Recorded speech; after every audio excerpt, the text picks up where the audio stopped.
देश में इन दिनों चुनाव की गहमा गहमी के बीच केंद्र सरकार के कुछ ऐलानों ने खूब सुर्खियां बटोरी हैं। इन्हीं में से एक है वन नेशन वन इलेक्शन।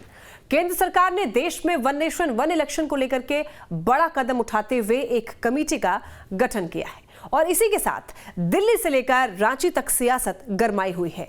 जहां जेएमएम केंद्र के फैसले को लेकर जमकर हमलावर हो रही है, तो वहीं जेएमएम का कहना है कि बीजेपी का यह फैसला संविधान में बदलाव करने के लिए लिया गया है, तो वहीं बीजेपी भी पलटवार करने से नहीं चूक रही है।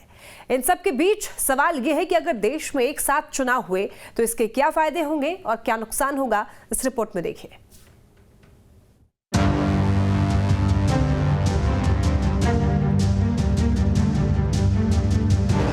दिखता है कि ये कमेटी देश के संविधान में आमूलचूल परिवर्तन के लिए बनी है।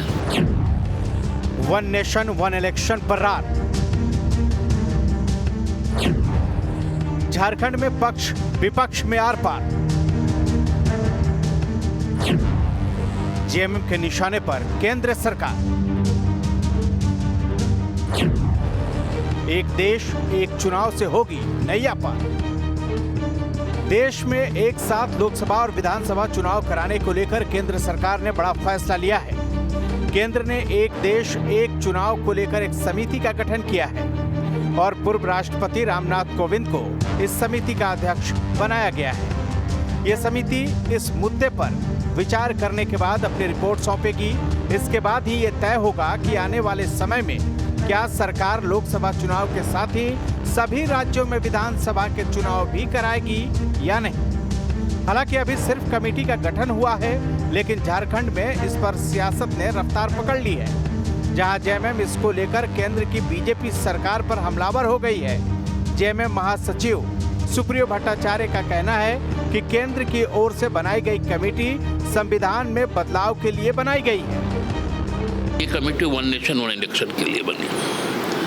मुझे तो साफ दिखता है कि ये कमेटी देश के संविधान में आमूलचूल परिवर्तन के लिए बनी है और एक नई संविधान लिखने के लिए बनी है। उसके जो टर्म्स ऑफ रेफरेंस है वो उसी ओर इशारा कर रहे हैं। जेएमएम भले ही केंद्र पर संविधान में बदलाव की साजिश रचने का आरोप लगा रही है, लेकिन BJP one nation one election के फायदे गिनाते थक नहीं रही है। बीजेपी का कहना है कि ये एक इंटेलिजेंट डिसीजन है। और जब चुनाव होता है, मान लीजिए अगर आज बंगाल में चुनाव हो रहा हो और अगर यहाँ के आदमी को किसी को असम जाना रहे तो बंगाल में डिस्टर्ब होता है। जो पॉलिटिकल लोग हैं वो उनको अलग से डिस्टर्बेंस होता है, लेकिन सबसे बड़ी बात है कि राष्ट्र का पैसा जो है वो खराब होता है। अगर एक साथ चुनाव हो, सभी राज्यों का और लोकसभा का अगर एक साथ चुनाव हो तो एक ही पैसे में सारा हो जाएगा और 5 साल तक फिर कोई व्यवधान नहीं रहेगा। ये हुई सियासत की बात, लेकिन सवाल उठता है कि क्या वन नेशन वन इलेक्शन संभव है? दरअसल वन नेशन वन इलेक्शन को लेकर करीब 40 साल पहले यानी 1983 में पहली बार चुनाव आयोग ने ही सुझाव दिया था, लेकिन सुझाव के 40 साल के बाद 2023 में सरकार ने इस पर कोई पहल की है। एक देश एक चुनाव को लेकर पक्ष और विपक्ष के आमने सामने तर्क है। इसके कुछ फायदे हैं तो कुछ नुकसान भी है। सबसे पहले बात फायदे की करते हैं। बार बार होने वाले चुनाव से पैसों की बर्बादी होती है। वन नेशन वन इलेक्शन से बार बार चुनाव कराने का झंझट खत्म हो जाएगा। एक साथ चुनाव होने से बार बार सरकारी विकास कार्यों में रुकावट नहीं आएगी। काले धन और भ्रष्टाचार पर रोक लगाने में मदद मिलेगी। पूरे देश में चुनावों के लिए एक ही वोटर लिस्ट बनाई जाएगी, यानी इसी के लिए भी चुनाव कराना आसान होगा। हालांकि एक साथ चुनाव कराने के फायदे तो हैं, लेकिन नुकसान भी काफी है। इससे राष्ट्रीय क्षेत्रीय पार्टियों में मतभेद ज्यादा बढ़ेंगे।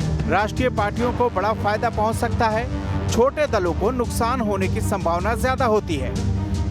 एक साथ चुनाव से नतीजों में देरी भी हो सकती है। इसके अलावा प्रक्रिया से संवैधानिक और ढांचागत चुनौतियां भी सामने आएंगी।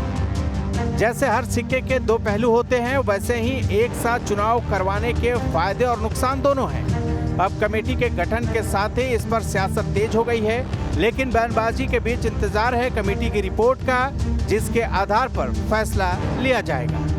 रांची से कुमार चंदन के साथ bureau report, news state, Bihar Jharkhand.